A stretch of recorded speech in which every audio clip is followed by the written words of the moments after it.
At the very start, I just want to join with other deputies in acknowledging and condemning the attack on Detective Chief Inspector John Caldwell of the PSNI just last week. It throws into very, very sharp focus what it is that we're discussing here and the reality of what we ask our police forces to do on a daily basis. There are not many other jobs where you put yourself in harm's way in the discharge of your duty in your working day, and in the case of Inspector Caldwell, outside of his working day. So I join other deputies in the House in wishing Inspector Caldwell a full and speedy recovery. Minister, this is a very extensive piece of legislation. You've shown yourself not to be adverse to extensive pieces of legislation. You and I would have dealt with the HEA bill, which was a mammoth piece of legislation.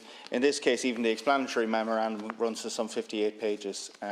So you're to be commended on it, and there's a great deal of what's good in this bill, and I think deputies across the House, while maybe speaking to things that they'd like to see improved, are in favour of it.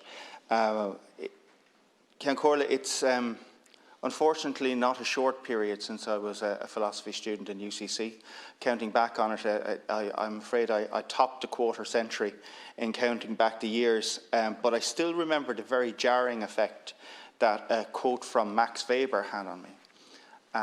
And we were discussing political philosophy at the time, and the idea that he's distilled down, and it dates back far before that, back to Thomas Hobbes' Leviathan, but he said that the state has a monopoly on legitimate violence. Now, you can phrase it differently. You can say the state has a monopoly on the use of force, or the legitimate use of force, which is maybe less jarring and less pejorative. And we would like, of course, to think of the state in much broader terms than that. But it's certainly a facet of the state, and it's actually a very defining facet of the state in terms of how the state interacts with the citizen. And we are very lucky in this democracy to live in a country where that legitimate use of violence or that legitimate use of force is actually applied in a way I think that's consistent, for the most part, consistent with our values and consistent with the liberal democracy within which we live. But it is quite an awesome responsibility of the state. And it should be treated as such. It should be treated with the due respect that it deserves, particularly in terms of the increasing technological capacity for the state to peer into the lives of our citizens. And I'd readily and very much acknowledge that actually the state, in this case, is one of the most benign actors in terms of those technologies. There has been some discussion in this House in the context of the Garda Síochána recording devices bill of some of those potential technological advances, and I would have voiced some of my concerns during that debate, particularly in respect of facial recognition technology. As the state becomes more sophisticated in terms of the technology available, the discussion in terms of the balance we choose to strike between individual liberty and the individual privacy of the citizen and the state's role in acting in the public interest using the tools available to it, that's a conversation that's going to become ever more important, and I think ever more challenging and ever more difficult to negotiate. As I've noted previously here in this Dáil, we're so fortunate to live in a state where we police by consent and where we have an unarmed police force, and that type of policing is enabled by all of us and our opinion of our police force. And that high regard, that trust that we have in our police force to be acting in our best interests as citizens.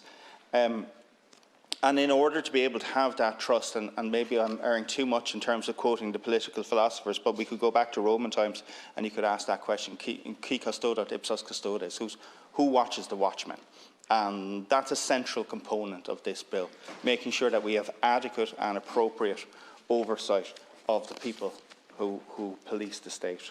The provisions in this bill around governance, oversight and accountability mechanisms for An Garda Síochána are important in this regard, including the creation of a non-executive board of An Garda Síochána, board on Garda Síochána, to support the Garda Commissioner and senior AGS management and to hold them accountable for their performance.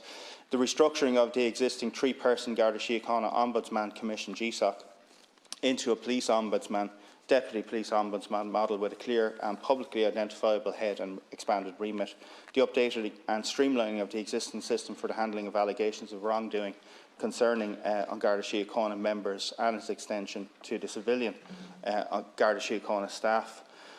I know the Joint Oireachtas Committee gave this bill detailed pre-legislative scrutiny, and scanning through the recommendations, it's clear that they were anxious that these facets of the bill be gotten right. And just picking out three of those recommendations, the committee recommended that we evaluate the accountability structures, particularly in terms of the various bodies to whom the commissioners must be accountable, and the time it will take the commissioner to account to these different bodies. It recommends as well that the roles of the Board of An Garda Síochána and the Policing and Community Safety Authority should be clarified under Head 11 and Head 104 respectively, to avoid any duplication of roles. And I listened carefully to the contribution of Deputy Barry on this, and he's right.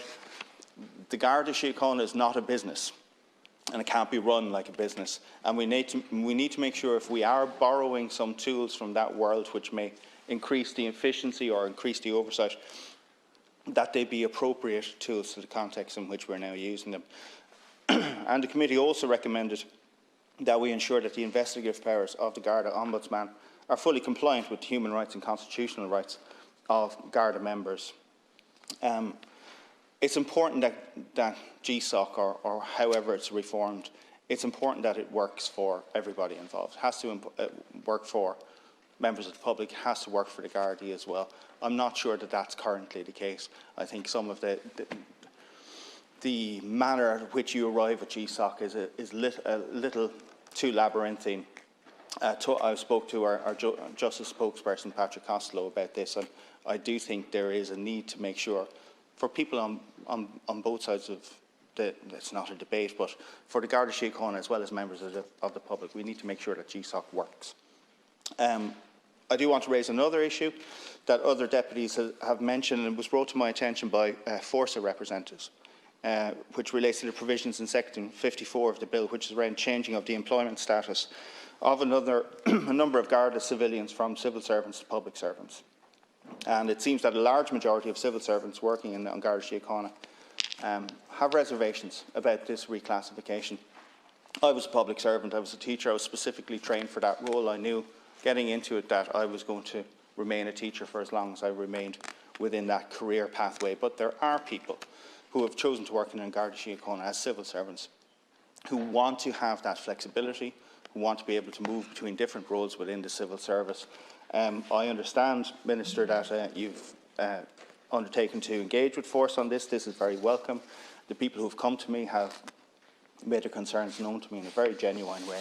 I think they're legitimate concerns, and I'm glad that you've given that undertaking. To turn to the community policing aspect of this bill, it's a very important one, and it goes back to that idea, that principle of policing by consent. One of the reasons that the Gardaí are so well regarded here in Ireland is they're known to us. We know our local Garda, we know our local community Garda, if we're lucky enough to have them. Indeed, my grandfather was a Garda himself, and was known to the community, I hope, for the right reasons.